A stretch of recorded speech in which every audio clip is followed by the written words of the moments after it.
Que bom poder estar com você, com a sua família e que o seu coração verdadeiramente esteja aberto nessa manhã para as verdades de Deus implícitas no Séries Devocional Intimidade dessa semana, cujo tema é a sexualidade da família, ministrada com muita graça, com muito conhecimento e entendimento pelo meu amigo Pastor Juscelio de Souza. Mais uma vez, bom dia.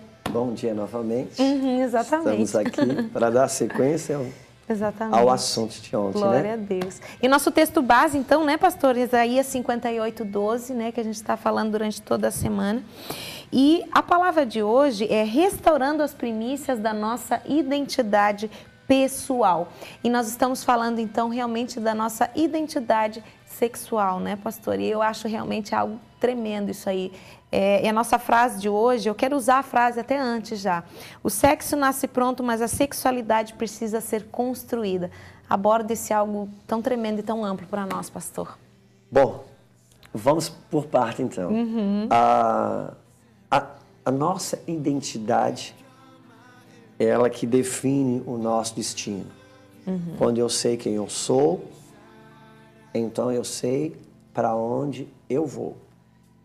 E nós recebemos um legado, espiritualmente falando, de Adão, que foi termos nos desligado da nossa paternidade. Adão, quando ele caiu, quando ele pecou, ele não se desligou de Deus, mas ele se desligou do Pai. E quando você se desliga do Pai, você perde a sua identidade. Quando você perde a sua identidade, você perde o seu destino. Por quê? Porque, biblicamente, há uma verdade que diz que o filho bastardo, ele andará errante sobre a face da terra. O que é andar errante? É você estar fora do seu destino, não ter um destino para você, não entender o seu chamado, a sua vocação pessoal. Você só entende a sua vocação pessoal quando você entende quem você é, você conhece a sua identidade. E quem libera a identidade é o Pai. Origem tem a ver com identidade e destino. Por isso que quando Jesus ele vem resgatar o que o primeiro Adão perdeu, o que ele diz? Não vos deixarei órfãos. Na casa do meu pai há muitas moradas. Quando você restaura a paternidade, a casa do pai, uma morada, você tem um lugar para ir. Então Jesus veio devolver o quê? Um pai e uma casa. O que toda criança precisa? De um pai e de uma casa. Porque a paternidade é ela que traz a identidade para o filho.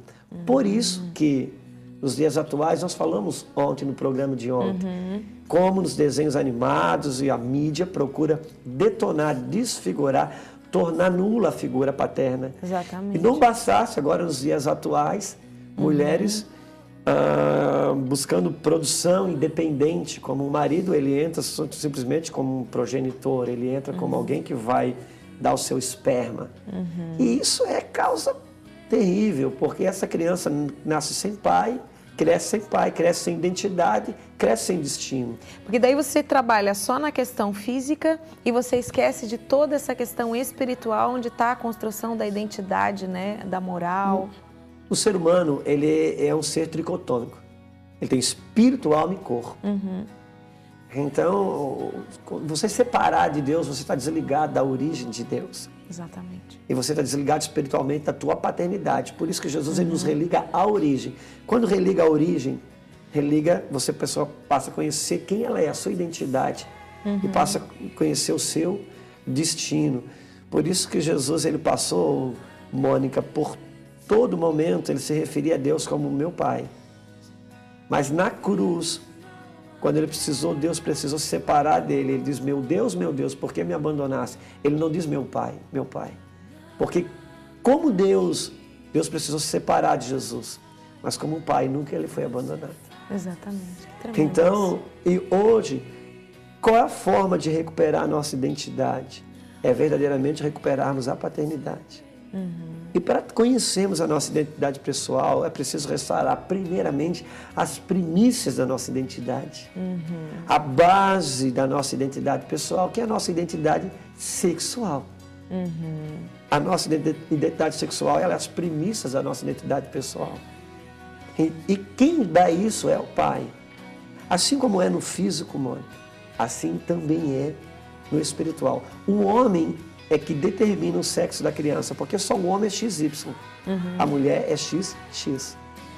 Por isso que também no espírito é o homem que determina e que conclui, que constrói, que dá a base da identidade sexual do seu filho. Por isso que filhos de pais separados, quando chega perto da adolescência, dá uma neurose naquela criança que ela quer ir morar com o pai.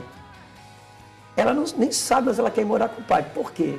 Porque Deus colocou um elemento divino dentro da criança. E quem constrói a identidade sexual da criança é o pai. E a nossa sexualidade ela é concluída na nossa adolescência. Por isso, quando chega perto de concluir a sexualidade, inconscientemente a criança busca o pai. Por isso que criança sem uma devida paternidade, ela não tem a sua sexualidade devidamente construída. Obviamente que o espírito desse mundo que procura deturpar a identidade das pessoas, roubar a imagem de Deus na vida da pessoa, vai buscar justamente destruir a sua sexualidade. E os desenhos animados estão aí para isso, a modernidade está aí para isso, a mídia moderna está aí para isso, tornando as crianças como um novo gênero, um gênero assexuado.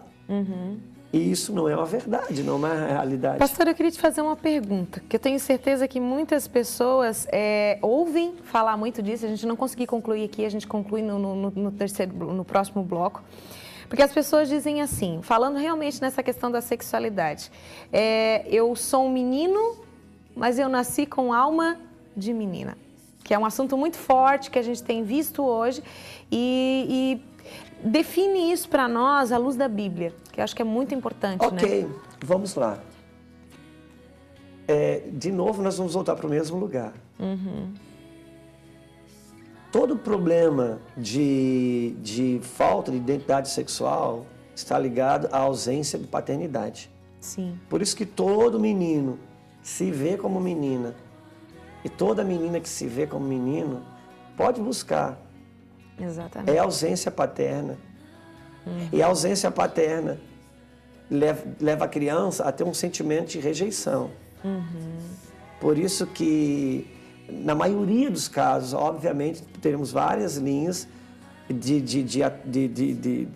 diagnóstico, mas no macro, a maioria das crianças ou dos adolescentes, até mesmo adultos, que são meninos e se vê como menina e vice-versa, eles têm um sério problema de rejeição. Que volta naquilo que a gente falou, que é a base da origem familiar, né? Onde a identidade é construída. Por isso também, Mônica, que você pode trazer todas as leis a favor do mundo gay, que você não resolve o seu problema. Porque ele tem um problema de aceitação. É uma questão de rejeição.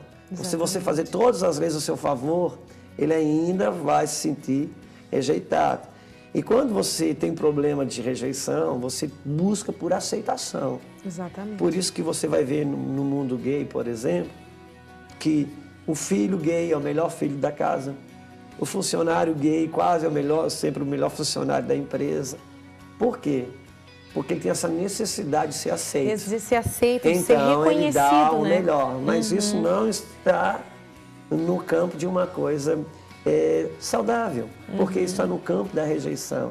Cada vez que volta, em algum momento ele vai se deparar com aquele sentimento de rejeição e todo esse exterior, na verdade, porque lá dentro isso vai cair, é uma máscara que vai despencar diante dele mesmo inicialmente, né?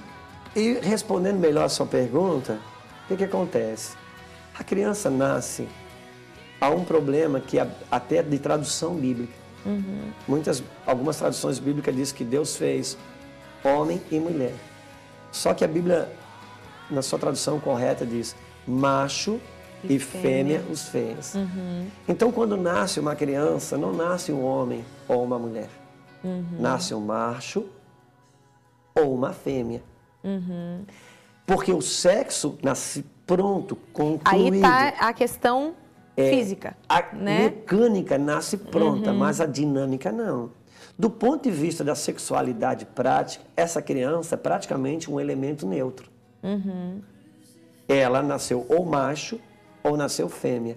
Cabe ao pai e à mãe agora construir um homem nesse macho, ou construir uma fêmea nesse macho, construir a sua sexualidade, e a nossa sexualidade ela é construída a partir das percepções externas.